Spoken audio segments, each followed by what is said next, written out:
You can't see him, but you can definitely see his cars. John Cena, the man who spent 2 decades body slamming people for a living, then somehow became one of Hollywood's most bankable stars, is hiding a secret that has nothing to do with wrestling or movies. Behind closed garage doors sits one of the most jaw-dropping, emotionally charged, legally controversial car collections on the planet. A collection so extraordinary that one car literally landed him in a lawsuit with one of America's biggest automakers. Who is John Cena? Really?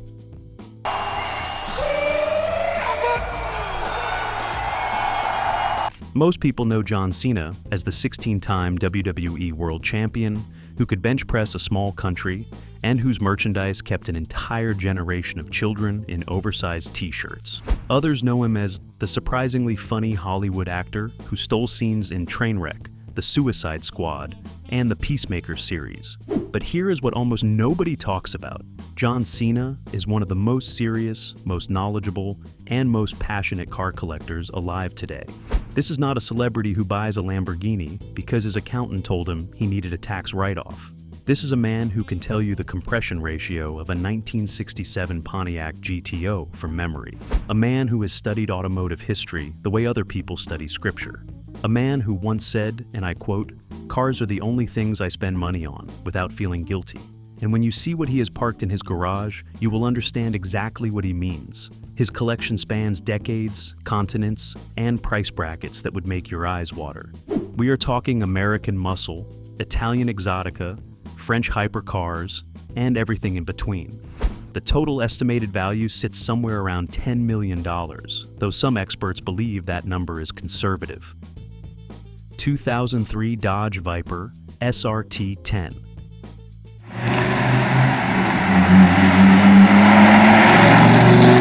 If you want to understand John Cena the car guy, you start here.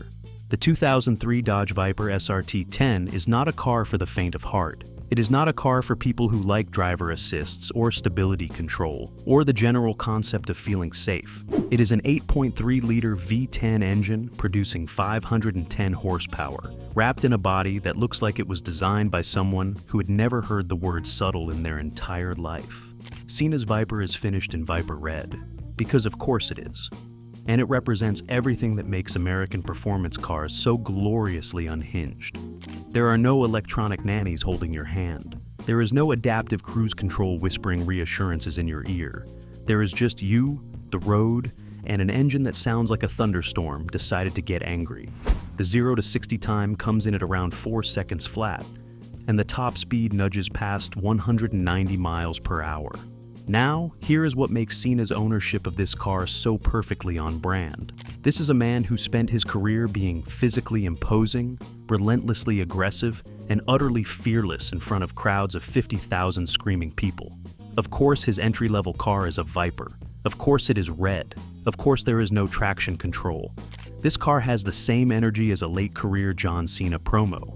Loud, confident, and completely unwilling to apologize for itself. The SRT-10 was the first major redesign of the Viper since its debut in 1992, and it represented Dodge's commitment to building something genuinely raw in an era when most sports cars were getting softer. Cena, being Cena, appreciated that commitment deeply. 2009 Chevrolet Corvette ZR1.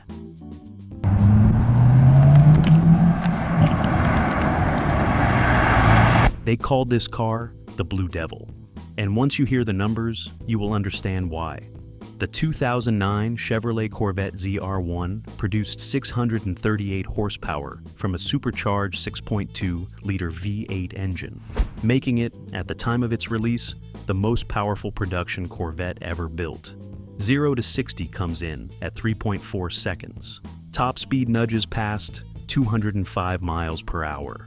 And all of that performance, all of it, was available at a starting price of around $105,000, which, in the context of supercars, is practically a bargain. You want a Ferrari that goes this fast? Double the price, minimum. You want a Lamborghini? Same story. The ZR1 was America's way of walking into the room, looking every European supercar directly in the eye, and saying, "We belong here." Cena's ZR1 is finished in a deep metallic blue, which is fitting given the Blue Devil nickname, and it sits in his collection as a monument to what American engineering can achieve when the engineers are given absolutely no restrictions and told to just go for it. Cena has spoken publicly about his love for the Corvette as a nameplate, calling it one of the purest expressions of American automotive identity. Coming from a man who has dedicated his entire public life to loving America, quite loudly and sincerely, that endorsement means something. The ZR1 also marked a technological leap for GM, featuring carbon fiber body panels, a dry sump oil system, and Brembo carbon ceramic brakes. This was not a muscle car pretending to be a supercar. This was an actual supercar that happened to be American. And Cena, wisely, made sure one lived in his garage. 1967, Pontiac GTO.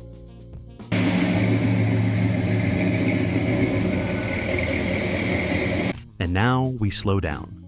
We take a breath. We go back to a time when car design was an art form and horsepower was a religion. The 1967 Pontiac GTO is one of the most important American automobiles ever produced. And John Cena owns one in genuinely stunning condition. The GTO is widely credited as the car that invented the muscle car segment as we know it. Pontiac took a mid-sized Tempest platform, dropped in a massive 400 cubic inch V8 engine, producing 335 horsepower in base form, gave it aggressive styling, and sold it to the American public at a price that working people could actually afford. The result was a cultural phenomenon that changed the automotive landscape permanently. Cena's 1967 example is finished in a deep red. The man clearly has a type, and represents one of the most celebrated years in GTO history. The 67 model featured a redesigned body with smoother, more refined lines compared to its predecessors, and a revised hood with twin scoops that remain one of the most iconic design elements in muscle car history. Here is what separates serious collectors from celebrities who just happen to have money. A serious collector hunts for a 1967 GTO. A celebrity with money buys a new Ferrari. Cena did both, which tells you everything. He understands that American muscle from this era is not just a collectible. It is a piece of history, a cultural artifact, and one of the most viscerally satisfying things you can ever point down an open road and let loose. 2004 Ford GT.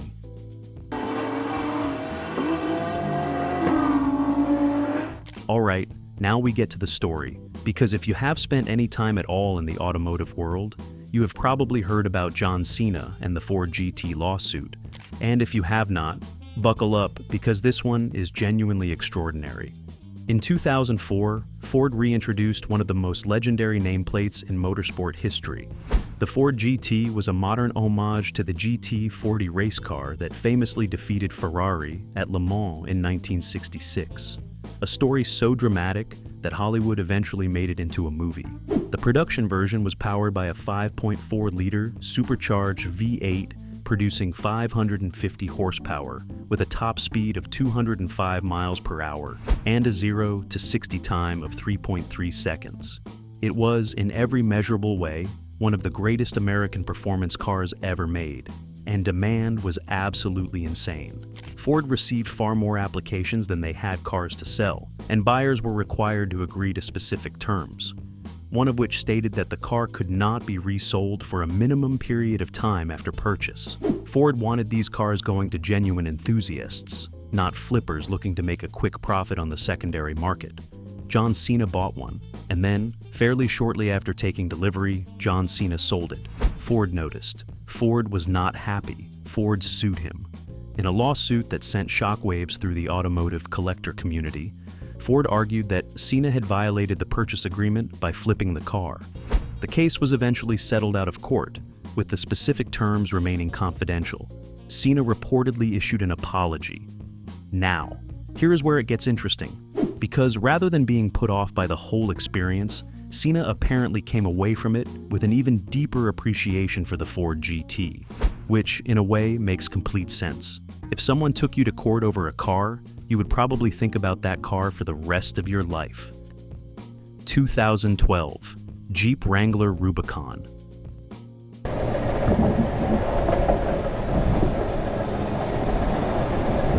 I know what you were thinking. We just talked about a Ford GT lawsuit and now we are talking about a Jeep Wrangler. But here is the thing, and this is one of the most genuinely lovable things about John Cena as a collector. The man drives a Jeep regularly, enthusiastically, without a single trace of embarrassment.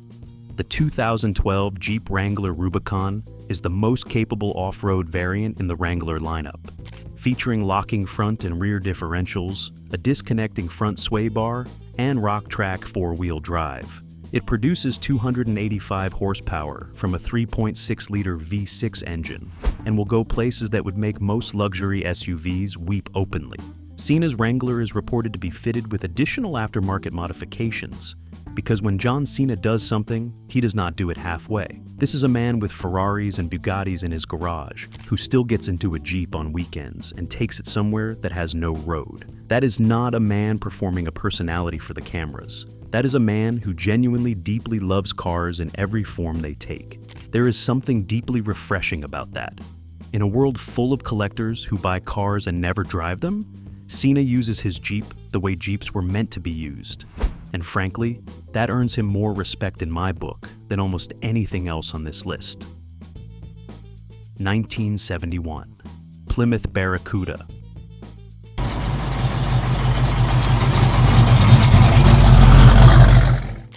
Now, we are talking about something special, something rare, something that even the most seasoned muscle car collectors will tell you is genuinely difficult to find, in any condition, let alone the condition that Cena's example reportedly sits in. And honestly, if you are not already excited about this one, you are about to be.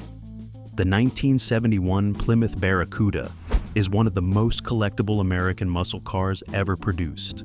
And I mean that without any exaggeration whatsoever. Production numbers in '71 collapsed compared to previous years, partly because the entire muscle car segment was in freefall, strangled simultaneously by rising insurance costs, incoming emissions regulations, and fuel prices that were heading in a direction nobody liked. The result was that certain Barracuda configurations were built in the hundreds, not thousands, hundreds. You had a better chance of winning an argument with your father-in-law than finding one of these in the wild today. Cena's Barracuda represents a period in American automotive history that was both spectacular and heartbreakingly brief. Think about what was happening in 1971, the muscle car era. That glorious, irresponsible, magnificent era was already dying. Insurance companies had essentially declared war on young men with big engines. Emissions regulations were tightening like a noose around the neck of the V8. And Detroit, which had spent the entire 1960s building some of the most exciting automobiles the world had ever seen, was being forced to pump the brakes. Hard. The Barracuda itself would only survive until 1974 before Plymouth discontinued it entirely. 4 years. The window was that small. What Cena has sitting in his garage is not just a car, it is a time capsule, a physical document of a very specific, very short, and utterly unrepeatable moment in American culture, when you could walk into a showroom on a Tuesday afternoon, hand over less than $4,000, and drive away in something producing north of 400 horsepower. No waiting list, no auction bidding war, no lawsuit. Just you, a salesman, and the keys to something extraordinary. That world is gone, completely and permanently gone. The cars that survive from that era are irreplaceable, and their values reflect exactly that. And Cena, to his very considerable credit, understood that early enough to actually go and get one. Ferrari F12 Berlinetta.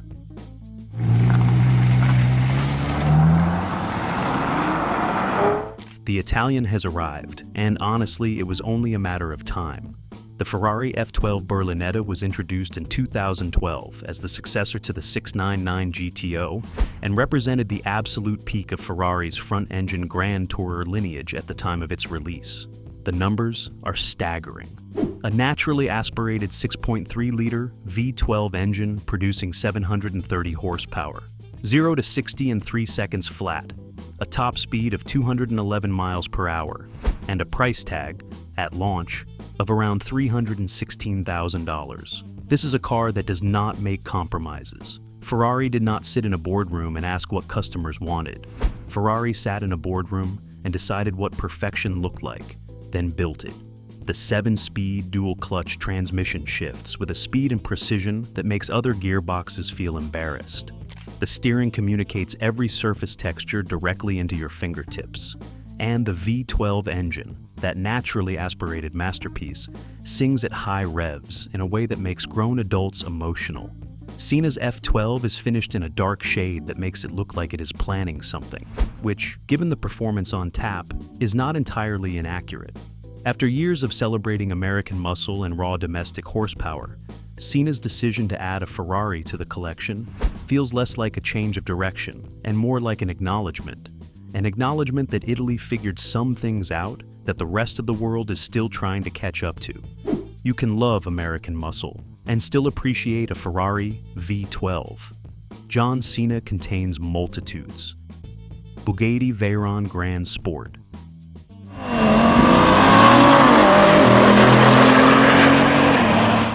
And here is where the conversation changes entirely. The Bugatti Veyron Grand Sport is not just a car, it is an engineering statement. A declaration from a French manufacturer that if you give us enough money, enough time, and enough engineers, we will produce something that defies what you thought was physically possible in a road-legal automobile. The Veyron Grand Sport, the open-top roadster version of the legendary Veyron, produces 1,001 horsepower from an 8-liter W16 engine featuring 4 turbochargers. It has 10 radiators to manage the thermal load produced by that engine. 0 to 60 comes in at 2.5 seconds. Top speed with the roof on reaches 253 miles per hour. Though with the roof off, it is limited to 228 miles per hour because at that point, the wind management situation becomes complicated in ways that engineers prefer not to think about. Cena reportedly paid somewhere in the region of $1.7 million for his Grand Sport, making it one of the most expensive acquisitions in a collection that already has no shortage of serious price tags. What makes the Veyron particularly fascinating as a collector piece is that it was never really designed to make financial sense. Volkswagen Group, which owns Bugatti, reportedly lost money on every single Veyron produced. The engineering required to build it was so extreme, so demanding that the retail price could not actually cover the true cost of production. It exists because someone at Volkswagen decided that it should exist. That is a level of automotive insanity that deserves genuine respect. Cena's Grand Sport sits in his collection as the single most powerful, most technologically extreme machine he owns. And that is saying something, given the company it keeps. 1967 Chevrolet Corvette, C2 Stingray. We come back down to earth now. Or at least, we come back to something with soul. The 1967 Chevrolet Corvette C2. Stingray is, by almost universal agreement among automotive historians and collectors, one of the most beautiful American cars ever designed. Full stop. No argument. The C2 generation, produced from 1963 through 1967, represented the peak of Corvette styling, a brief and glorious period when Bill Mitchell's design team at General Motors was producing shapes of genuine genius. The 67 model year is particularly prized because it was the last of the C2 generation, and it represented the most refined version of the platform. Cena's example is reported to be a numbers-matching car, meaning the engine, transmission, and drivetrain components are all original to the vehicle, which in the collector world is essentially the difference between a painting and a print. Values for pristine 67 Stingray examples have climbed dramatically in recent years, with top specification cars regularly crossing the $300,000 mark at auction. And they will keep climbing, because cars this beautiful, this historically significant, and this well-preserved do not come along often.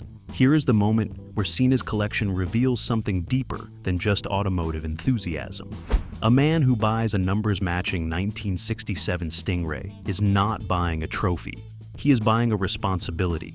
He is agreeing to be the steward of something irreplaceable, something that will outlast him, outlast everyone reading about his collection, and continue telling the story of what American design looked like at its absolute finest. That is not a car purchase. That is a commitment. 2006 Ford GT Heritage Edition.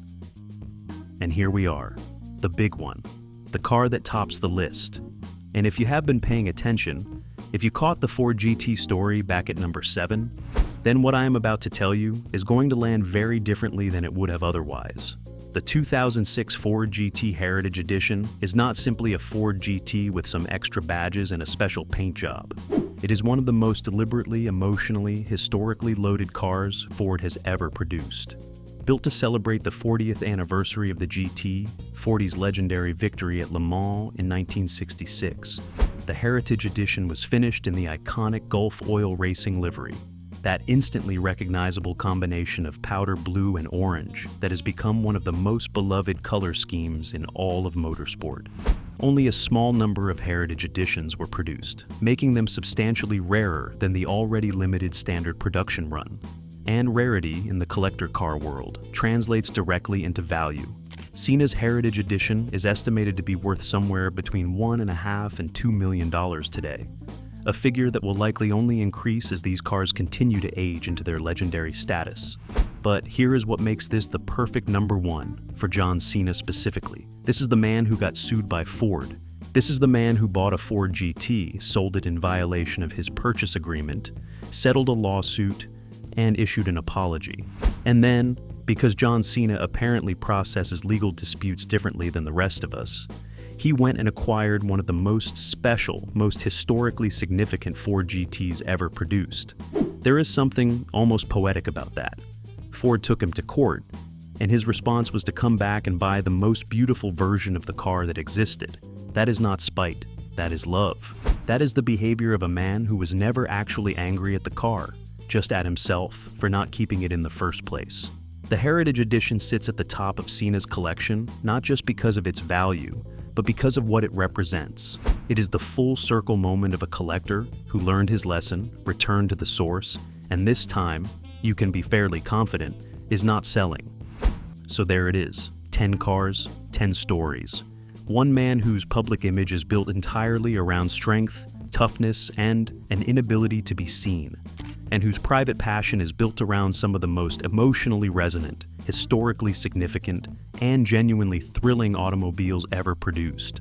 John Cena's collection is not the biggest in the world. It is not the most expensive. Jay Leno has more cars. Ralph Lauren has rarer ones. But what Cena's collection has, and what genuinely sets it apart, is personality.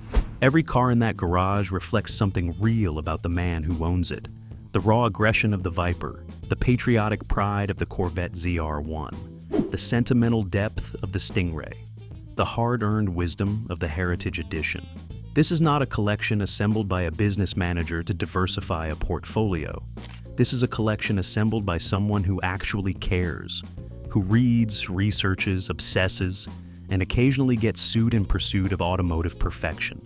You can't see him, but you can absolutely see his cars. And now, so can you.